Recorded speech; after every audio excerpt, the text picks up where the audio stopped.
Hey, hockey fans, welcome to Goal Line Hockey, and today we're going to continue the Season Outlook series as today we take a look at the New York Rangers. And make sure to give this video a thumbs up and to subscribe as we continue this journey through the Season Outlook series. So, to start things off, looking at the points leaders for the New York Rangers this season, Mika Zibanejad leads the way, 65 points in 69 games played. Chris Kreider with 49 points in 69 games played.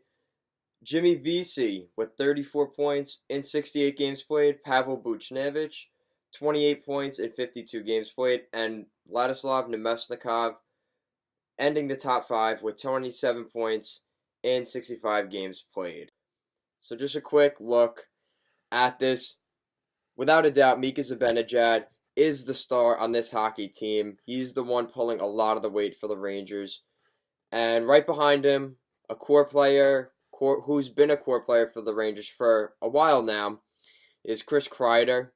And the problem with Kreider is, yes, he's a very good player, but I don't feel that him and David Quinn are completely on the same page. And the reason for that is I've been able to watch a lot of Ranger games this year, and they seem to have a little bit of a disconnect, especially recently. Kreider's been getting less minutes, not playing power play, sitting out for third periods, and I think that's partially because of David Quinn, and I take that as a respect to David Quinn because you look at a veteran like Kreider, he's almost guaranteed the minutes. Well, no, David Quinn is setting an example. He's creating the culture that this team, hey, if you want to be playing, you have to be at your best every shift, every game, and he's holding players accountable, and Chris Kreider being a prime example of that. And Jimmy Vesey, a couple years ago, he was the big free agent guy coming from college, decided not to re-sign with the Nashville Predators, had a lot of buzz after that, and since then, really not much. He's, 30 points, that's good. He's probably on pace for a 40-point season, but I think people expected, there was a lot, let's put it this way, there was a lot of hype around this kid. And yeah, 40-point season is nothing to joke about, especially for the Rangers. No discredit to the Rangers, but getting 40 points on the Rangers this season, that's a pretty good season for Jimmy Vesey. Speaking of Pavel Buchnevich, a good segue. He's struggled. He struggled to score goals. Recently, he's turned it on a little bit, putting the puck in the back of the net. Recently against the Toronto Maple Leafs, he scored a goal, and the past couple weeks he started to get his rhythm back. Unfortunately, they're kind of out of the playoffs at this point. Recently, just earlier this week, they were officially eliminated mathematically.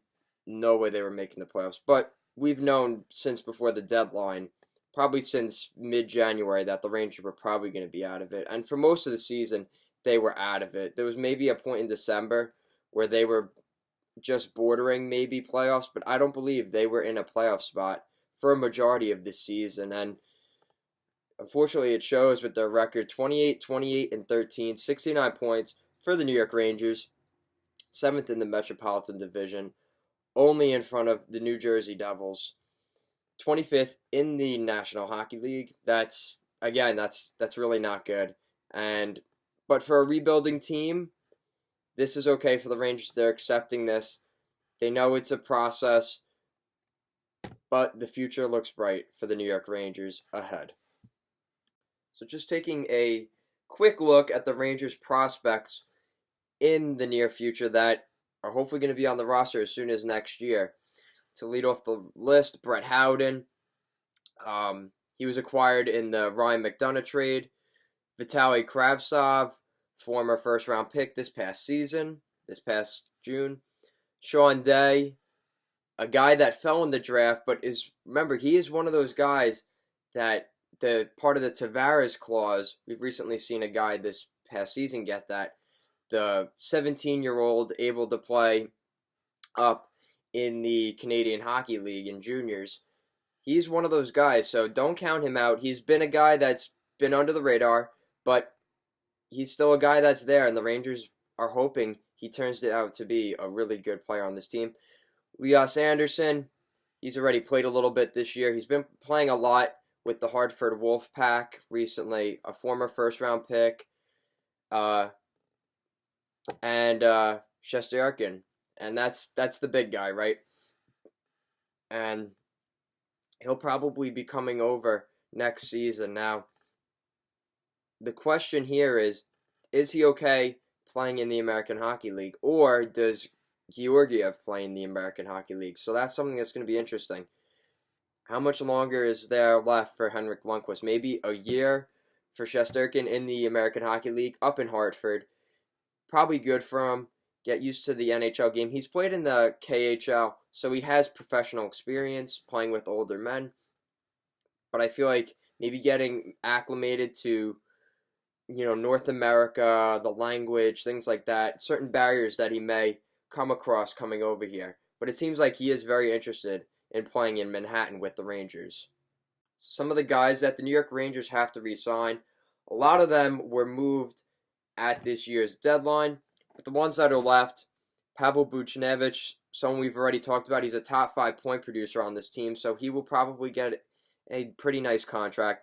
Vinny Lettieri, a center, he's been up and down between playing in Manhattan and playing up in Hartford in the American Hockey League.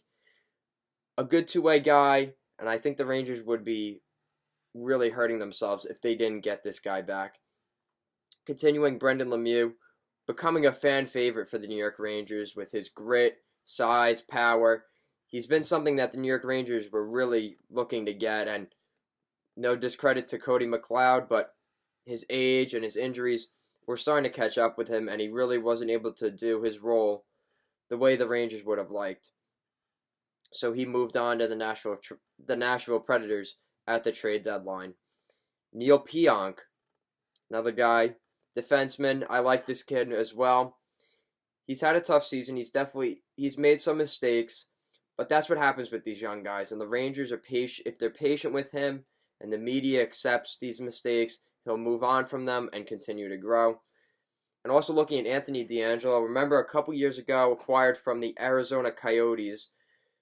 This is a guy that you really hope he can get things going, and things just haven't been clicking. Sometimes he's been able to get it going, other times he's been silent, and the Rangers are hoping for a little more consistency from him, but you can't say he hasn't been getting his chances with the Rangers, because he has, but he's been making some really big mistakes that have really been hurting his progression moving forward.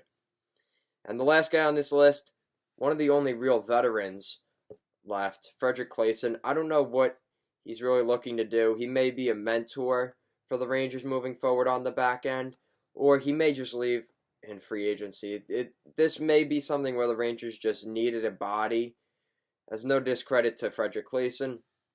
He was definitely a good mentor for this team throughout the rest of the season. They probably couldn't get much for him at the trade deadline, so they figured they'd keep him, have the body around, and he'll probably walk in free agency sometime this summer.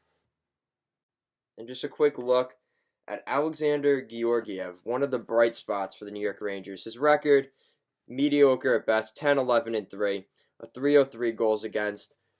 Definitely not a great goaltender in terms of stats, but the way he plays, it's inconsistency. Again, we see this with a lot of guys with the Rangers. It's guys that are trying to get over the hump, but that inconsistency is really holding them back. But for Georgiev, he has shown he could be lights out. I know playing the Islanders, he's played really well against the New York Islanders. Lundqvist never plays against the Islanders now because Georgiev has been playing so well, and Lundqvist struggles against the Islanders. The other night, gets a great game against the Toronto Maple Leafs, absolutely stones them. He played unbelievable.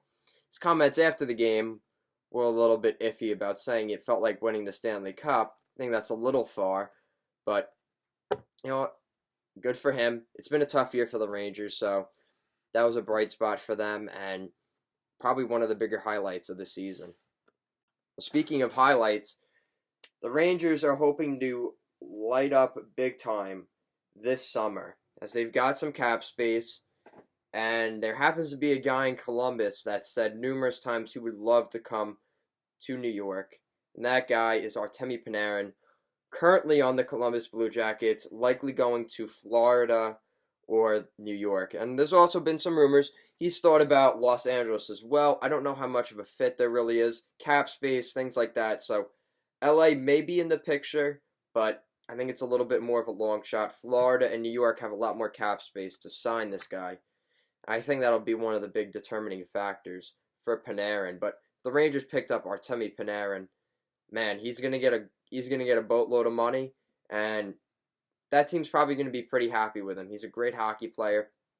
Recently, he's fallen off the rails a little bit since the trade deadline, but a lot of guys in Columbus have. So that inconsistency isn't normally there with Panarin. He's had a really good season. He's above a point per game throughout most of the season, so it's no worries, but I believe he's going to get paid this summer, and whoever's willing to give it, whether it's the Rangers or Florida or LA, wherever he goes, the Rangers are definitely going to be the front runner for Panarin. Thank you guys for watching us here at Goal Line Hockey. Make sure to give this video a thumbs up and subscribe as well as we continue the Season Outlook series. If you haven't checked out some of the other videos on the playlist, make sure to give that a little quick scroll through and take a look at an analysis of some of the other teams across the NHL. Thank you guys for staying tuned. Have a good one.